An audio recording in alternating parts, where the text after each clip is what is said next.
All right, welcome. We are now going to start on your program. This is where we get into the nitty-gritty. Going to show you exactly what to do, some self-treatments, some exercises, some movements, because those are really the things that bring long-lasting, long-term results for you. So, but before we start, this is a super important video because I'm going to go over do's and don'ts with you. There are certain things you must do if you want the other stuff that we're going to show you, if you want those things to work.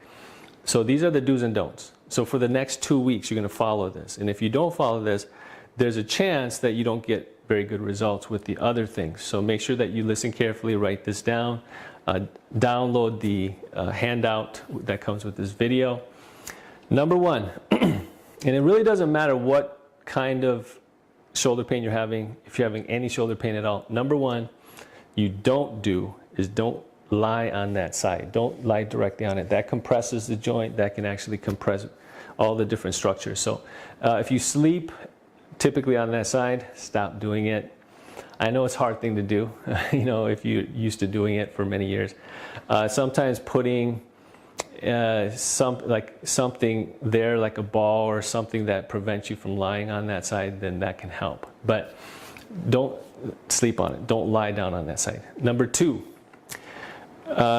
do not, if your hand is anywhere where you can't see it, so if you're looking straight ahead, it's in your peripheral vision, somewhere over here, I can't see my hands. Do not push or pull when your hands are somewhere you cannot see it. So here, you know, don't reach behind your seat of your car to lift something. Don't do things like that. So once again, don't push or pull too much. Now, third thing, if you carry a briefcase or you carry a bag or something like that by your side, don't carry it for any more than like maybe 30 seconds at a time. Switch arms or something. You just can't just have this constant pressure pulling you down like that. So you want to avoid those things. Now, one last thing. Don't sit for more than 30 minutes without taking a quick break, because prolonged sitting really puts that shoulder joint out of a balanced position. And you can kind of think of your shoulders as kind of the wheels of a car. So for example, like my hips would be the rear wheels, this would be the front wheels. If anything that takes it out of alignment, the wheels will pay the price. The tires will start to get odd wear and tear and things like that. And that's kind of what happens to the shoulder joint. It starts getting odd wear and tear, and then you start getting inflammation and pain. So do not sit for more than 30 minutes. Just get up, you know, take a break, stretch a little bit for 30 seconds, then you can go back into the sitting position.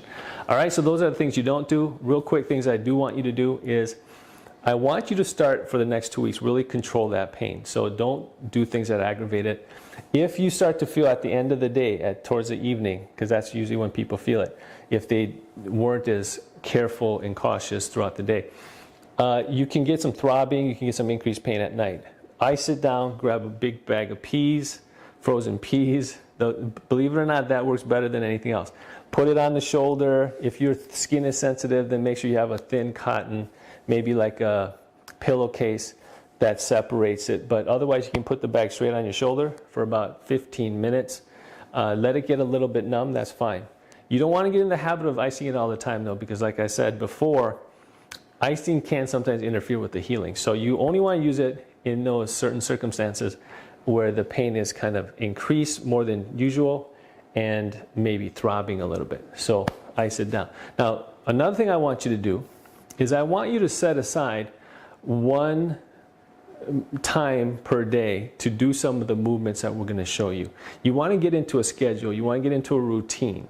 That's going to be important. So I want you to make sure you adhere to these movements. I mean, you know, you're investing time and money into this and getting better. I want to make sure you get the most out of it. So those are the things I want you to do. And I'll see you in the next video to get started. All right, bye.